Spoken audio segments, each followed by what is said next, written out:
Hello again, YouTube's second video that I'm going to be making. It is for a dwarf shaman. Right, you may hear a lot of people say like, oh, shamans are rubbish, shamans are terrible. I disagree. Just because there's not a lot of them around doesn't mean they aren't absolutely amazing.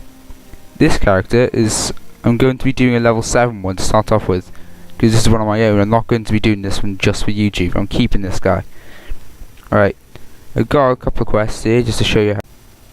Right, one of the first things that you want to know about these guys, they're similar to Warlock, but they're not just, like, as you can see right now, for magic combat. I'm also quite good at close combat. I have a nice couple of abilities, and this little totem here. Strength of Earth totem it is. It's the first one you get. And basically what it does, if I stand near it, I get a bonus to my strength and agility of 7, which is quite good at these low levels. It really helps my close combats. Right, and back to my magic combat. If I cast a few lightning bolts, as I'm doing right now, when it gets close enough, back away a bit, and then I cast Earth Shock. Earth Shock, Strength of Earth Totem, and Primal Strike are the three pretty good abilities that you're going to want to get as soon as you can afford them. The shamans aren't all just close combat cores and like attacking from a distance.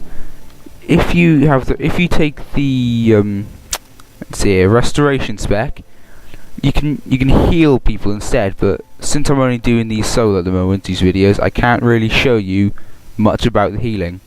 If you want to see that, you're going to have to wait a little bit so you can get my guild involved in this videos. Shamans are casters, but they're the only casters that I can think of at the present moment in time that can use higher levels of armor than just cloth.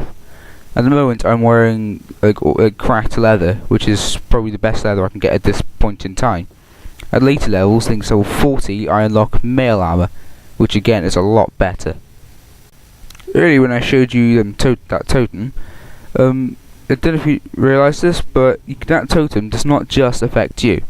You can use that totem to buff up your party. You can use it for, like, when you're doing PvP, buff up your team. It's really useful. That's why I prefer to think of shamans not as like DPS, healers, or anything like that. I prefer to think of them as support classes, because that is what they are. They provide support through magic, yet they also provide support through their healing and totems. I don't think there's any other classes that can give as much beneficial support as a shaman. Without these totems, shamans are nothing. You're going to need use your totems at all times. Shamans are, as I said earlier, casters and also close combat. If you want to do close combat, you're going to use the enhancements tree. You can use Primal Strike and Strength of Earth totems almost straight away. Lightning Shield and Flame Tongue are your next two ones you're going to want to get. However, if you want to be a support class, you are going to want to pick either Elemental Combat or Restoration. If you want to heal, pick Restoration as well, because that's what it says, it restores your health. I think that's really it for the Shaman. It's a pretty simple class. You deal damage with magic or either close combat, depending on how you prefer to play. You can destroy enemies from a distance, as I'm doing now with your magic, and also beat the crap out of them with an axe at close combat. However, if you play in the Alliance, there are only two races that can be a shaman at the moment. That's Dwarf and Draenei. Right, this is Ice Cream signing off for YouTube. Goodbye, folks.